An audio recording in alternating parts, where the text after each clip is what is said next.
why did you want to become an actor? I wanted to become an actor because I've been asked many times. The only real reason that I can find is that this is the only thing I always wanted to do. Ever since I was 6 years old.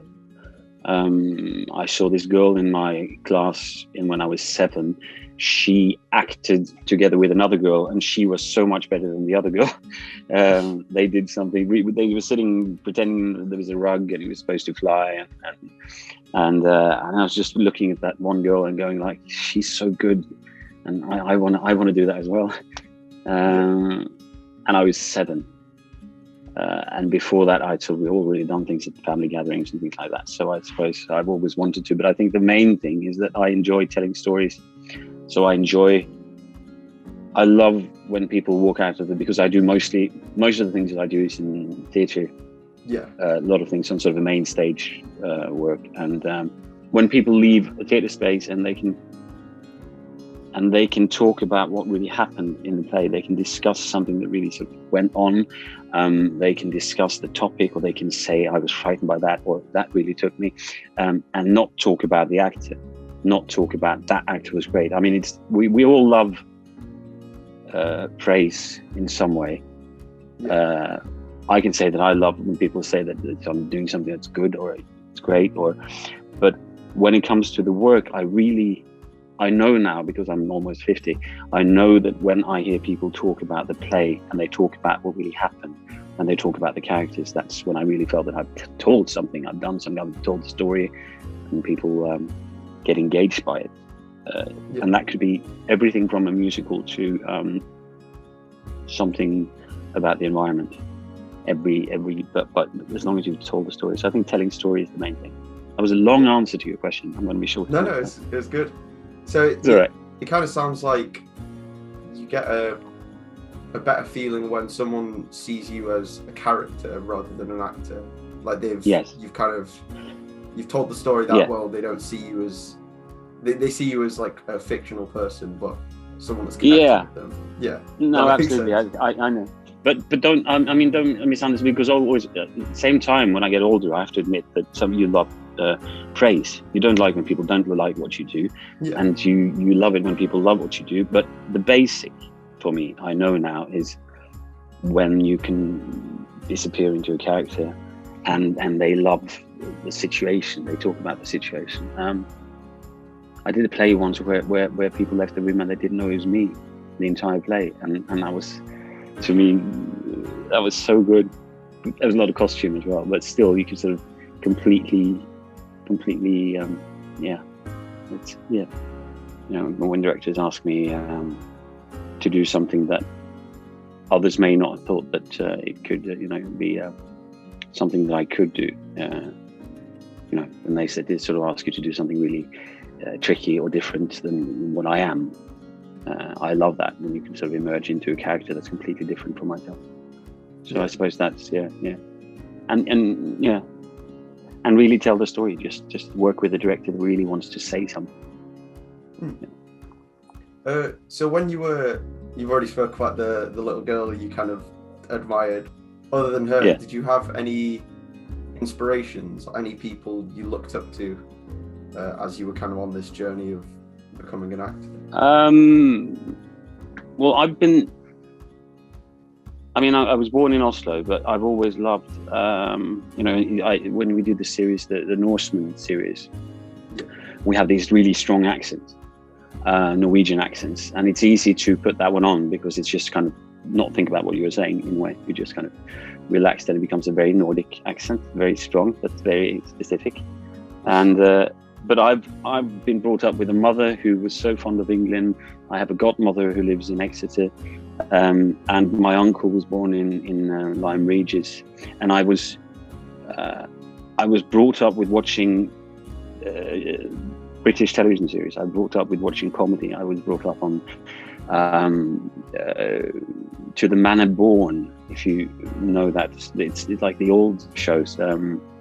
the Beiderbecke affair, and of course Monty Python and Fawlty Towers and all the Monty Python stuff, and then I was brought into the world of UK theatre, and I started just being embraced. I loved everything from Royal Shakespeare Company to all of that. So I suppose one of the people that I really admired when I was younger, apart from some Norwegian actors, was Derek Jacobi.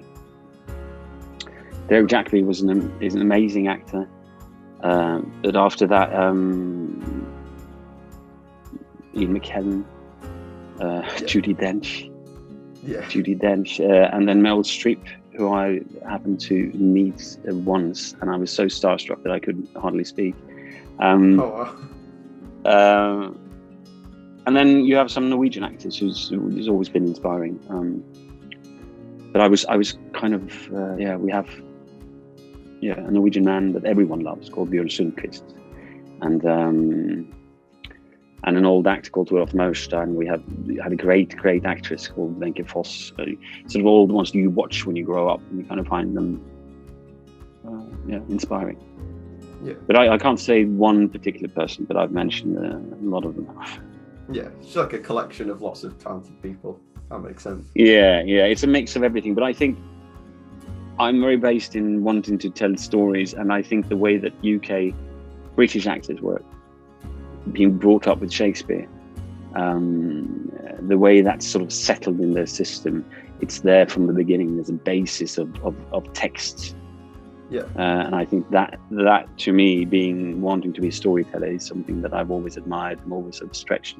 The few times that I've been able to work in the UK, I've sort of loved doing that. But yeah.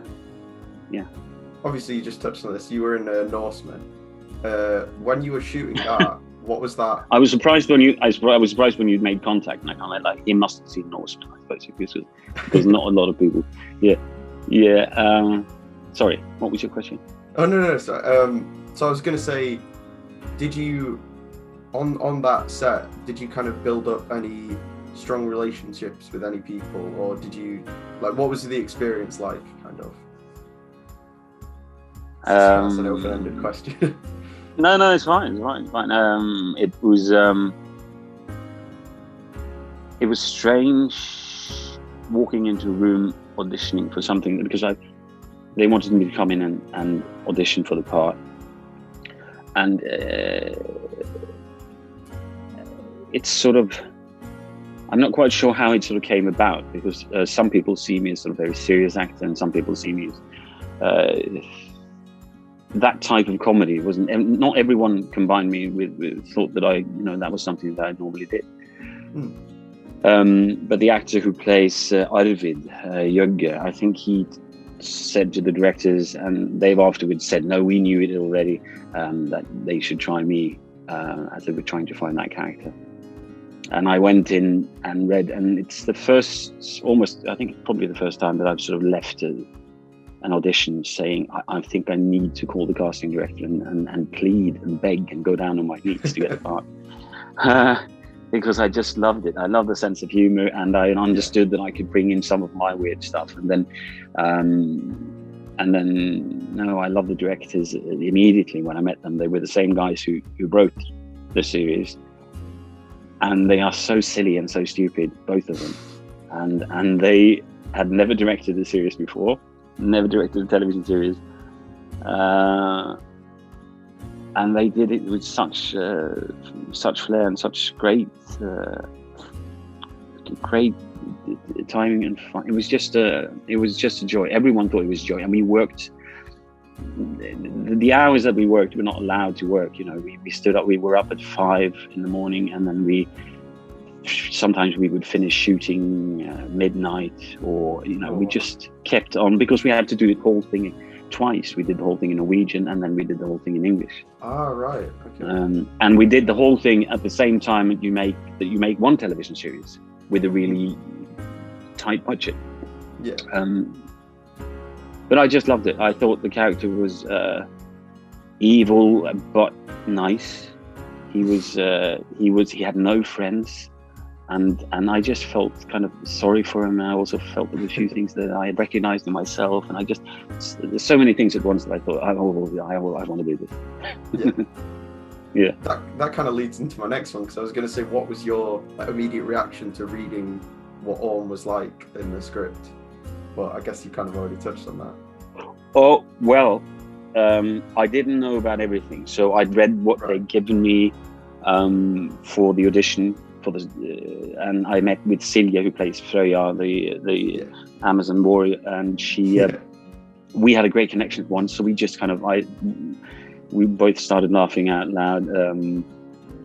But when I got the part, and then I read the whole script, so I didn't read more than just tiny bits before I got the part. And we had a sort of running joke going that if you'd shown me the whole script, I wouldn't have done this. But of course I would. But there's a lot of things that not necessarily is my kind of humor as well. Yeah. There's a lot of what's the word? Feces. You know, there's a lot of stuff about. There's a lot of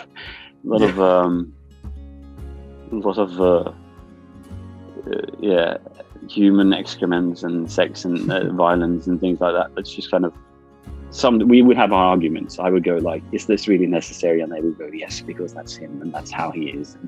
And I suppose I won 20, no, they're going to say 10% of the argument, and they won 90%. But I was happy as well, because it kind of made him extreme as well, and I'm happy for all that. Yeah. But it was just fun. And they said to me on the very evening, the day before shoot, they said, everyone's going to have a strong accent. Kåre, we need to talk about your accent, because you sound rather more British than you should. Right. And I said immediately, but that's not going to be a problem, because I'm not going to talk. I'm going to talk like this. This is how I will speak when we do it tomorrow. Yeah. So you don't have to worry about that. You should worry about other people, not me. Because with some actors who couldn't stop speaking American. So no, it was fun. It was great fun. Yeah. 3 seasons. I mean, 3 seasons on Netflix. There are not many. I mean, we were proud and happy. It's great. Yeah, it was amazing. I guess it's like you said, it was. I guess some of it was a mixture of like witty humor, I think, and then a mixture of just kind of randomness and weirdness. But it worked, I think, definitely. That is true. Randomness and weirdness is probably that could be the subtitle of the whole show.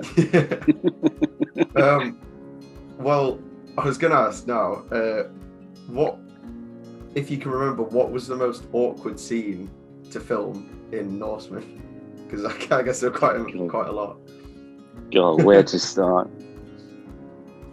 I mean, this is this interview X-rated, or I mean, is it? There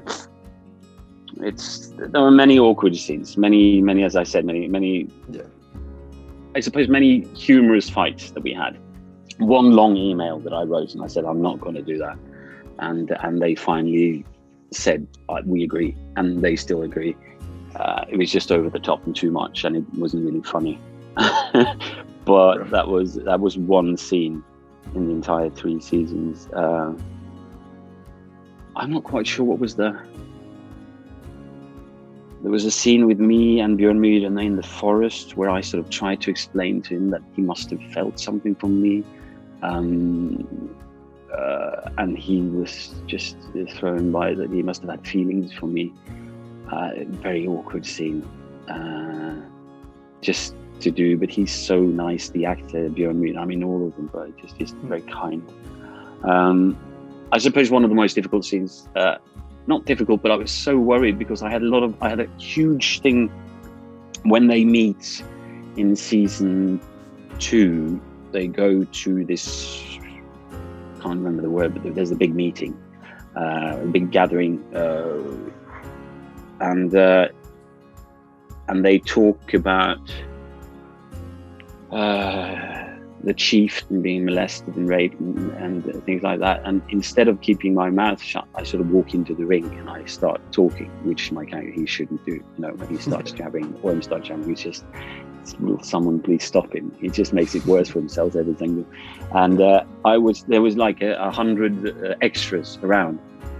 And when we did the first test, I was wondering, because I thought it was, one of those scenes that was a bit sort of funny, but I became a bit sweaty as well. And I was just wondering if they would laugh. There's 100 extras here, and will they laugh? Will they during the rehearsal? Because I'm not supposed to laugh during the take, but will they laugh when I say it first time? So I was very nervous then, sort of doing the whole monologue, and 100 extras were laughing, and I went like, okay, so we got something. But no, many funny scenes as well, and there was a girl called Linnea who's 12 years old who was beating the crap out of me. There's a scene in season 1 where she kicks me and hits me, all of that, and she was so funny, and she was there with her parents who were lovely, and it was just funny. Yeah. So I guess it was just more of like a fun experience, like overall. Yeah, well, I think one of the people who sort of tune into your interview and haven't seen the series are going to go, what it's all thing about? But as you know, it's Vikings, set in the Viking Age, but a bit more like The Office. So there's a scene in season 1 where I'm buried with soil down to here, together with Rufus, at the end of season 1. And Marianne's character comes and basically pees on us. Well, we were sitting down in this hole, covered in soil for a very long time, and I was hurting because I was sitting on a metal tube of some sort, a pipe, because we were down in a drain. It was like they'd covered the whole thing up. So I was sitting basically on a sort of hard metal pipe with something sticking up, and I had to sort of place myself around it. I was in pain. And then Trond, who was playing Rufus, is sitting back to back with me, also covered in the same tiny hole that we were in. And he was kind of relaxed about it. And I said, "Are you okay?" And the hours went on, and I think they went to lunch without letting us up, because we were sort of, I'm not quite sure, but it was long. It felt long. Probably wasn't more than half an hour, but it was long. And I was saying to him, "Are you okay? I mean, how are you doing?" And he went, "I'm fine. And I went like, "Okay, he's doing okay, so I'll be relaxed as well." But it was painful, and especially this hard pipe. Yeah. And I had to. And when they said, "Fine, it's a take, we've done the whole thing," and they took away the soil and they pulled us up, I looked down and I saw that Trond, Rufus, had a chair. They'd given him a chair with a cushion. And I went like, "He's got a chair. He's got a cushion down there." There's like, I've been sitting on this metal pipe. And I said, "Why haven't I got a chair?" And they said, "Well, there was only room for one chair." And he'd already been down in a hole a few sort of episodes back. Yeah. So he was fine. He was sitting. He could have had slacks down there for all I know. Sounds like you were almost like not acting at that point. Like you were actually just trapped under the ground. Oh yeah. If you watch the scenes and you see there's kind of an agony there, it's something really tormenting me. All right. So yeah, I wanted to go on to talk about. So you were recently doing quite a bit of voice acting in Assassin's Creed. Yes. As Farabid and Styrbjörn. I think that's how you pronounce it. Styrbjörn. Yeah. Styrbjörn. Yeah. Yeah. What was that experience like? Now we come to a point where I have to I'm not quite sure what I'm allowed to say or not to say, and there's so many pages of contracts and things like that. But I mean, the game is out. It was great. I mean, all of it was great. I was just sort of worried about what I can say about the process of. No, there's nothing I can spoil. I was up for a different part. Many months before, they tried me for a different character, and and we had a great meeting on Skype and Zoom, and I sort of went around with my Mac, and I held it while I was going mad in the room. I was at the National Theatre where I work, and doing it in the black box there. And we had great fun. And then I was told later on that they'd sort of moved on, but they loved meeting me, and I thought that was it. And then they called me back and said, no, we got 2 other characters that we want you to do. I hadn't done any, Assassin's Creed, and I hadn't done any games like that before, and I thought it was just a great experience, and the director and the people and the team in Canada and everyone. But I didn't travel there. I was just doing all of my stuff from a studio in Norway on link, and everything was done it was a lot of hours in the studio, but it was great, and the game came out amazing. There's a lot of nice Norwegian scenery there as well, and Darby McDewitt, who's the narrator, probably those of the Assassin's Creed series, who's the writer of so much of the stories. He travelled to Norway a lot, and travelled up north to see and to sort of get the experience so he could write in the best way. No, it was just really well done. And but there were other actors as well in there. It's got Jeppe Bech-Laus, who was in Last Kingdom. He's got a big character there. He's great. His voice is amazing when you listen to it. And Magnus Brun, who plays Eivor, he's an amazing Danish actor. That was cool. What's not to like? And I have people who do play a lot of games, and they call me up and they send videos every time they played, and they sort of send videos of my character. Yeah. No, I love it. You can be proud to say you're part of that sort of universe. Yeah. Do you think you have a kind of preference of do you prefer one or the other, or acting and voice acting, or are they just kind of both great? I sort of cling to my cup a lot. This is sort of one of my many coffee cups. And this started when I was doing radio plays. After I left drama school in Norway, I started doing some radio plays. They had a really bad coffee machine at the Norwegian Broadcasting. But to me, I was given a cup of coffee and sitting in a studio and just being in front of a mic and working with my voice and other actors, and I loved that. So that sort of became, every time I was doing something in front of a mic, bring a cup of coffee or a tea and so I just love I love being in the studio, being able to work with my voice and do cartoons, and I do a lot of dubbing for cartoons, but what I really love the most is being probably in a sort of smaller theatre space, I've never performed there, but the Cotslow, small stage at the National Theatre in London, just intimate spaces of sort of 200 to 300 seats. That's kind of intimacy, and plays that tell stories. I sometimes struggle when I work with directors who are extremely wild and crazy, and you have to be covered in blood and be nude, and all of that. Sometimes I sort of have to search and find the truth in that. But no, but I love that intimate space. Theatre is where I was brought up into theatre, and love that. But I love everything. I love working with my voice, and when I play a lot of menacing characters in cartoons. A lot of sort of evil people in different cartoons from I can't remember them now. What was the last? Paddington 2, sort of Hugh Grant's thing, and there was Arthur and the Minimoys. I was David Bowie's voice, and there's been a lot of spy movie lately, and a lot of sort of evil characters. Yeah. Loads. Well, I was gonna actually ask about theatre, because I get if that was kind of your roots in acting, how was the change from going from theatre to television or film? What was that change? I think the main thing that happened to me when I started doing, I still say, people say who's the best director you work with in TV, and I still say the same name. There's a woman called Karin Julsrud, and she was the one who directed me in the first series that I did when I left drama school in Norway, before I went to drama school in London. And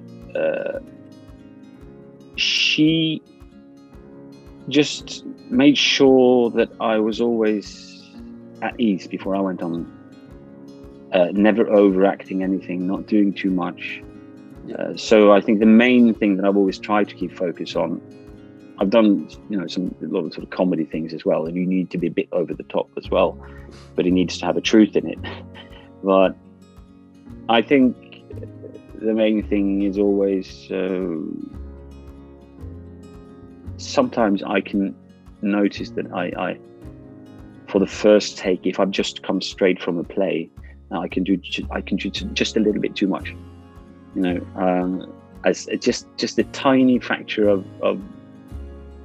overdoing it, when you just have to be 100% just present in the character and just be there. But on stage, if you sort of used to working on main stage, there's a lot of projecting, trying to reach the second balcony or third balcony when it comes to, and to know that the people on the third balcony get the same feeling of the character and as the people who are sitting in front. And that's a huge sort of a technical thing that you need to do when you're on the stage, especially if you're on the stage, you're not using microphone. So it's like 1,100 seats and you're not wearing a microphone. You need to project in different ways. You need to read. And I think that just, not that I don't know it, but when I go in front of the camera, none of that can be there. Yeah.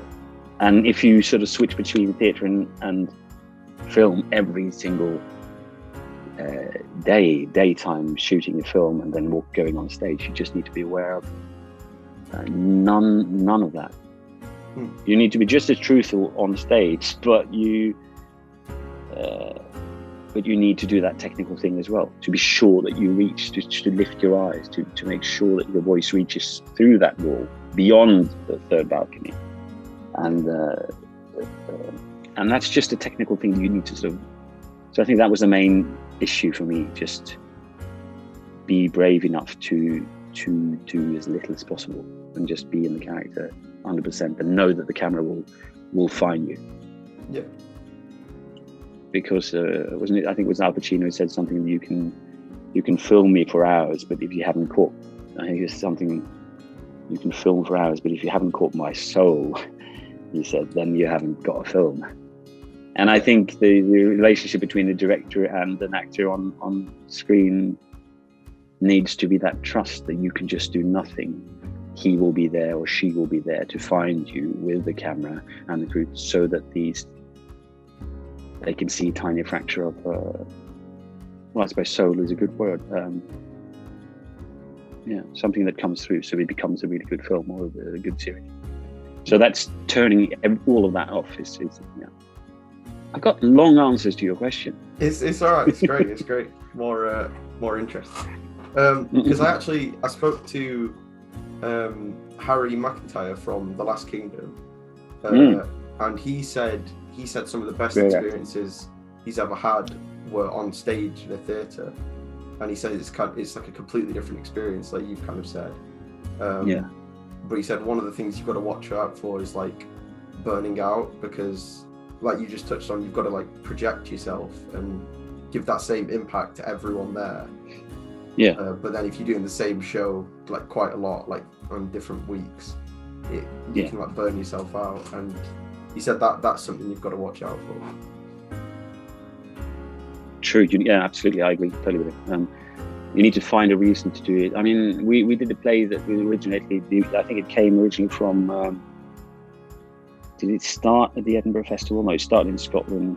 I think it started in Glasgow. The play called Stones in His Pockets. Do you know the play? Don't think so, no. It's just two actors playing extras on a movie set in Ireland. Oh, right.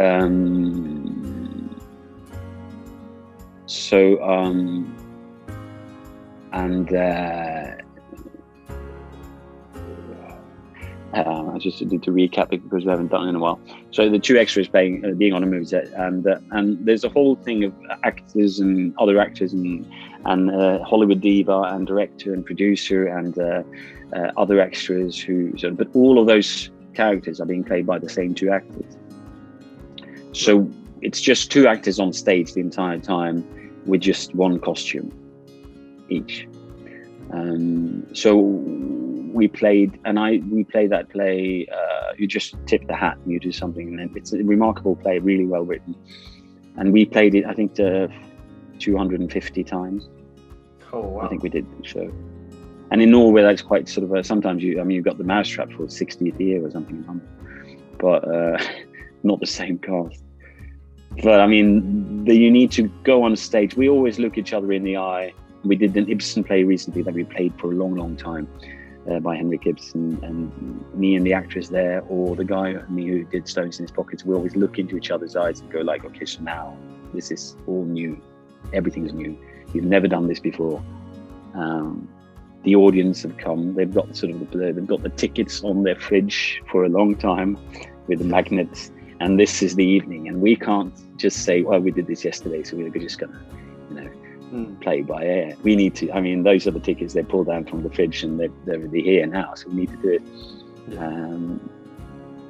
So you need to find that specific reason and look into the other actor's eye and find a reason to do it once again, like for the 250th time.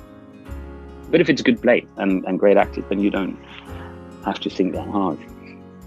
That must be tough though, doing the same play like that many times. Must be quite tiring. I guess you get really good at it though. We were never bored. I mean, I like Stones in His Pockets or Little Eyolf that we've done many, many times now. Also in London at the Coronet. We've never tired because it's well written. But you can be tired. I mean, you can have a day that you haven't slept, or you were out with friends the night before and you stayed up too much, and you shouldn't have stayed up that late, and or you're ill or anything, and you go on stage. You need to sort of find a way to do it. Some people will think, how can you manage to do it every night after night? And I have some actors who are friends of mine who only do film, and they can't understand how I can sort of go on stage and do like 250. They say I can do it once, but I wouldn't want to do it more than once. Yeah. But it's in my blood. I started in youth theatre, so I always loved theatre. Yeah, I guess it is a totally different experience, it sounds like. And if that's your kind of roots in acting, I guess you're always gonna love that, aren't you? Yeah. There was this old woman died. She died many, many years ago, but she was really old when she ran a drama school for youth and children for 40 years in Norway, and she used to work at the National Theatre, but then she retired and started the school she retired early, but started school for children and youth. And so we were all brought up, everyone who went to that school brought up with the classics. So she was the one who teaches that Shakespeare's word, you need to listen to every single word and cherish every word. And if it's Ibsen, it's well written, so take care of it, Chekhov.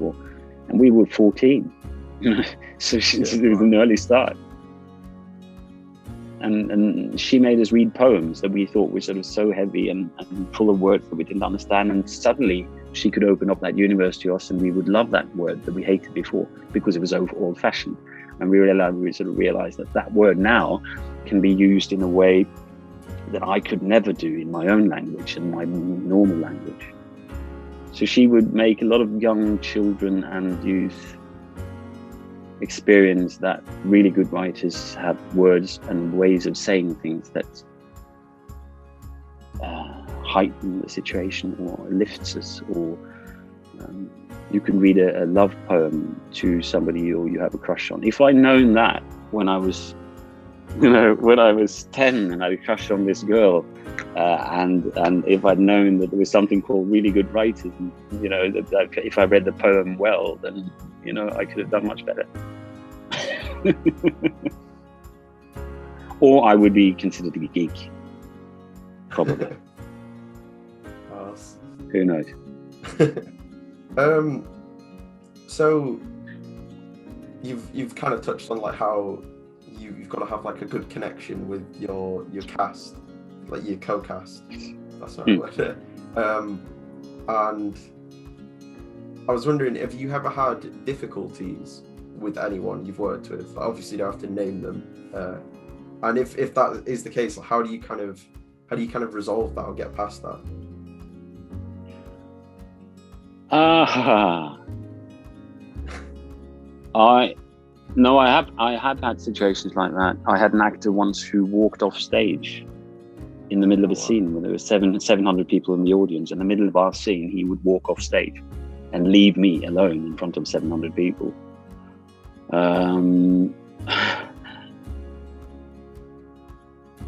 I think at some point I remember what I did then. I walked down. He was like extremely tall, and a lot of people were sort of frightened about him. He would always do whatever he felt like, and he felt like walking off stage at that point. So people kind of looking at me after in the interval, they were kind of, the other actors were going like, what happened? And I decided that this whole period is going to be a time when I sort of take hold of my neck and go, I'm going to face every single problem. So I walked down to his dressing room and knocked on the door, and he opened up, and I had to sort of look up. He was there in his armor, and we were doing a sort of all the play from about the 12 to 1200 and 1250. And I would just immediately say, what happened? And he went like, whoa, what do you mean? And I said, like, what happened? You walked off stage. And that was not really me. I just went like, I need to be brave. I need to just face every single. And he said, but you're taking a hell of a lot of time to say what you want on stage. And I said, yes, but you know why I'm doing that? Because he was somebody on the stage that really, he would use up the time while he spoke so that other people would have to speed up. It was kind of a thing that he'd done for many, many years. And I sort of decided I was going to face that. So when he would take his time and finish the last word and give it to me so that I would feel I need to speed up the tempo on stage now, I would just look at it and hold my look for a long time. So it was kind of a battle going on stage, but the characters were in battle as well. So it was great. So at that point I was really brave. Other times I just kind of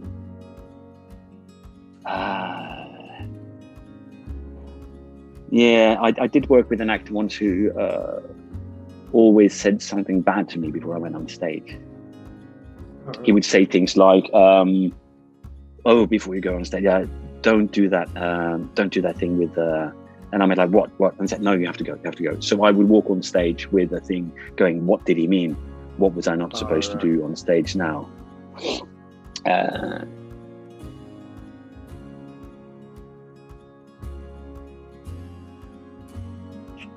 Made me insecure, and just made me weak.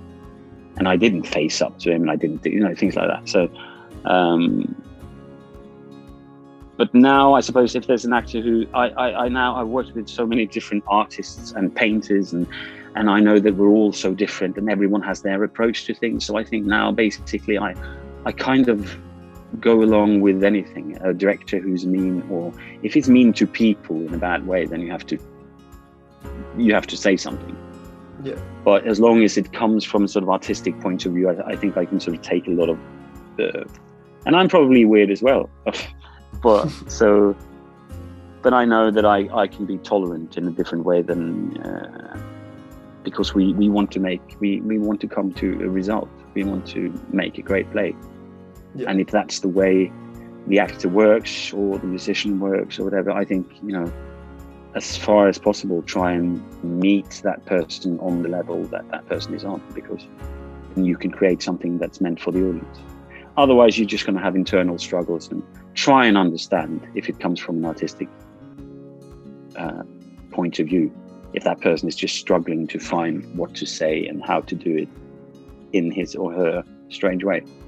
Yeah. Yeah. So, I think, you have to kind of, yeah. So it kind of sounds like you, unless they're being like explicitly like rude or just nasty, you've got to compromise with them and just kind of get past it to create what you're creating, and that's like the end goal. That's it. Absolutely. I've got my own company that I started some years ago called the Norwegian Ibsen Company, because in Norway we've never had our own. I mean, you have the Royal Shakespeare Company, and you have the Globe, and you have other Shakespeare companies, amazing outdoor Shakespeare companies. And we've never had our own professional Norwegian Ibsen Company, and Henrik Ibsen is the most performed dramatist in the world after Shakespeare. So I decided at some point that we should have our own Norwegian Ibsen Company. So we're preparing performances for that, both to do in London. We were in London at the Coronet, and we're going back to the Coronet, and we're in Print Room in Notting Hill. And we're preparing something for a big quarry in Norway that we're going to perform on. So like 1,100 seats in a huge quarry. So we're going to do Peer Gynt there, and then we're going to do another play called The Pretenders in London. But the first thing that I'm going to do is some music. I do concerts and stuff together with different artists, and folk things and songs and jazz. And then, but main big thing coming up is Mamma Mia. I've said yes to do Mamma Mia, so I'm going to play Sam in Mamma Mia in Oslo this fall. Yeah. This autumn. Yeah. As long as the COVID allows, and then there's a film coming up. Yeah. So I'm fortunate. I'm very happy. I work with so many great people, and I sort of sometimes have to pinch myself that I work at the National Theatre, which is a great theatre in Norway, and I feel very fortunate about it.